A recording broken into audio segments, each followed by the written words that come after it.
It was almost midnight when the call came through the radio. A pharmacy in downtown Fairview. Suspected theft. Ethan Caldwell arrived expecting to find what he always found: denial, nerves, excuses. But Grace Holloway did none of that. She was standing beside the counter, a small bag in her hands, eyes fixed on the floor. She didn't run. She didn't yell. She didn't cry. She simply waited. Ethan looked at her, then at the bag.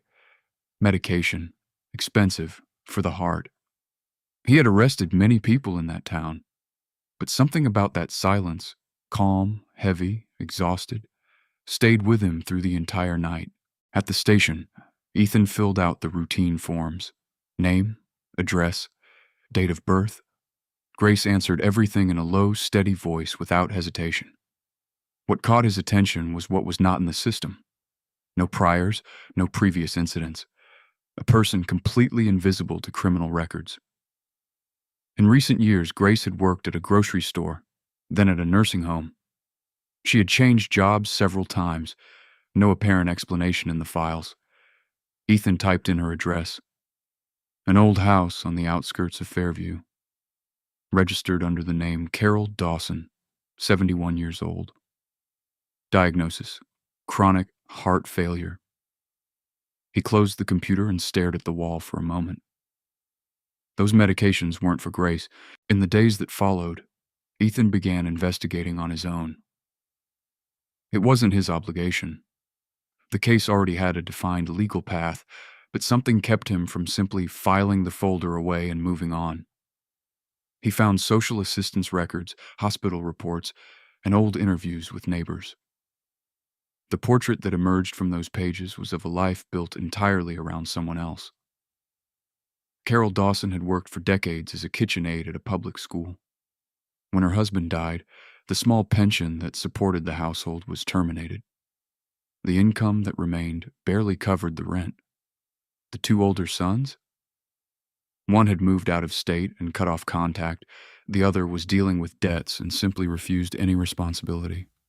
Grace, the youngest, stayed. No discussion, no negotiation. She simply stayed. Grace hadn't given up without trying. Ethan found in the municipal files a sequence of social assistance requests made over 2 years. Filled forms, opened protocols, submitted documents. Everything by the rules, and everything stuck in endless lines. The programs existed. The problem was getting to them. While waiting, Grace tried to balance temporary jobs with Carol's daily care. When Carol got worse, Grace missed work.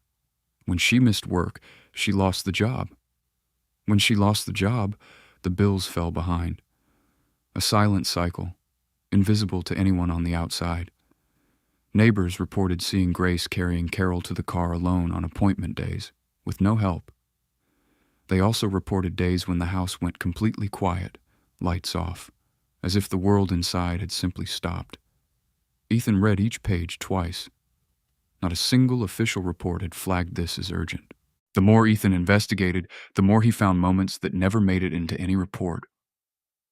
An employee at a local pharmacy recalled that Grace had tried to negotiate installment payments for medication 3 times in the same month. All 3 times, she was refused. On the last one, the manager raised his voice in front of other customers. Grace didn't respond. She picked up her empty bag and walked out. At another establishment, a security guard reported that the manager had called the police simply on suspicion that Grace might leave without paying. She hadn't done anything. She was just looking at the shelves. The patrol car arrived. Customers stared. Grace was approached in public, checked, and released without any incident on record. But the humiliation was already done. Ethan thought about how many times that had happened without anyone writing it down. How many closed doors, how many stares, how many rejections delivered in quiet voices, as if politeness made refusal easier to swallow. The town had been pushing Grace in one direction. She had simply followed it all the way to the end. Protocol required a home visit for the social report. Ethan went on a weekday afternoon, without advance notice. The house was small, bricks darkened by time. The front yard was dry but clean. A folding wheelchair leaned against the porch. Grace opened the door with a neutral expression. She showed no surprise. She simply stepped aside and let Ethan in. The interior said more than any report could. On the kitchen table, medications organized by the hour with handwritten labels. On the fridge, bills held by a magnet, some with folded corners from being read so many times. A folded blanket on the couch, positioned near the window where the afternoon sun came in strongest. Carol was sitting in an armchair in the corner of the room. She looked at Ethan without speaking. Her eyes, however, were sharp. Ethan asked the protocol questions. Grace answered with precision. No drama. When he left, he sat in his car for a few minutes before starting the engine. There was order in that house, care, silent dedication, and also, clearly, exhaustion. It was only in the third week of investigation that Ethan gained full access to Carol's hospital records. There were dozens of pages, appointments, tests, brief hospitalizations, renewed prescriptions, an entire life of medical care documented in cold, impersonal forms. Ethan read carefully, page by page, and then he stopped. 3 months before the theft, a cardiologist had adjusted Carol's treatment and prescribed 2 specific medications. The report indicated moderate urgency. Without that medication, the risk of a serious cardiac episode increased considerably. Ethan checked the pharmacy records. The prescription had never been filled. He searched for the reason. The answer was buried in an administrative email. Carol's health insurance had been automatically canceled after a failure in the bureaucratic renewal process. A form that wasn't processed. A deadline lost in the system. Nobody had told Carol. Nobody had told Grace. Ethan stared at the screen for a long moment. The medications Grace had tried to take that night were not random. They were exactly what the doctor had prescribed to keep Carol alive. Ethan closed the file and sat in silence. As an officer, his work was technically done. The report was complete. The formal charge had been filed. The process would follow its natural course. Everything by the book. But now he knew what was behind that night at the pharmacy. It wasn't opportunism. It wasn't carelessness. It was a woman who had exhausted every other option before making that decision. Changing the official report would be irregular. It could compromise his position on the force. Years of discipline and procedure weighed on one side. On the other side, there was Carol. There was Grace. There was an unprocessed form that had set everything in motion. Ethan reread the supplemental report he had begun drafting. It didn't alter facts. It simply provided context. It presented the court with a sequence of circumstances the original documents didn't contain. Would it be enough to make a difference? He didn't know. But he knew that filing away that information and pretending it didn't exist would also be a choice. And choices have consequences.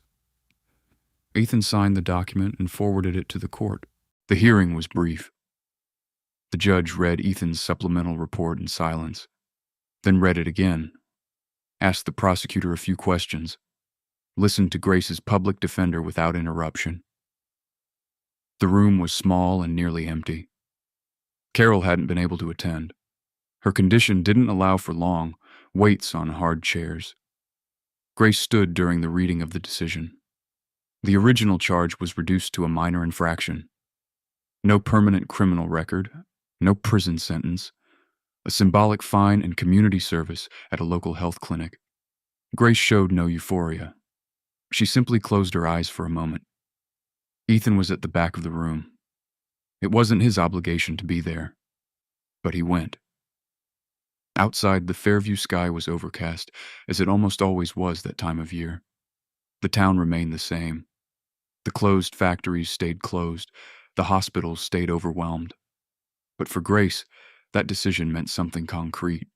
She could continue caring for Carol without carrying a criminal record that would close every remaining door.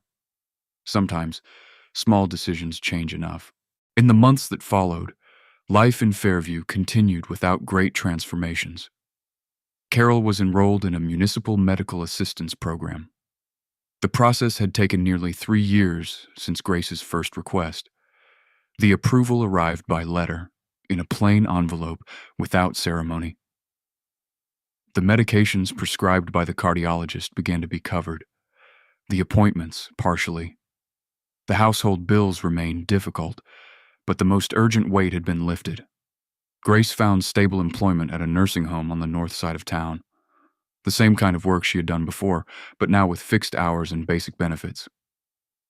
Ethan began visiting them occasionally within the requirements of the social follow-up linked to the case. The visits were short and practical. But Carol had started leaving coffee ready when he came by. None of Fairview's structural problems had been resolved. The town continued to be what it always was, a place of ordinary people facing ordinary hardships, often alone. But Ethan had learned something no police procedure had ever taught him, that behind certain small crimes there is a long story. And that story, when ignored, repeats itself. Months later, Ethan ran into Grace in the parking lot of the clinic where she worked. She was carrying 2 bags and walking with quick steps as always.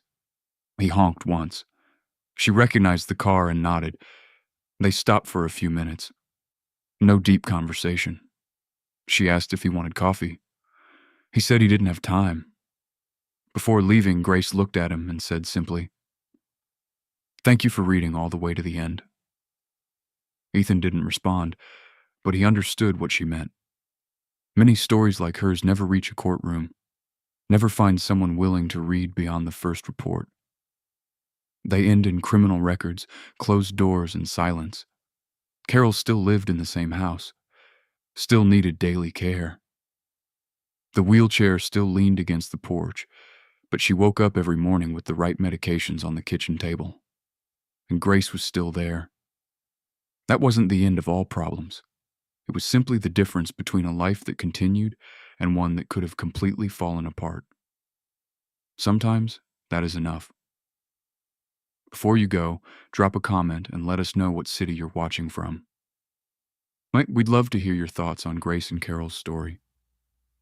If this touched your heart, please consider subscribing to the channel. Every subscription helps us keep bringing real stories like this one.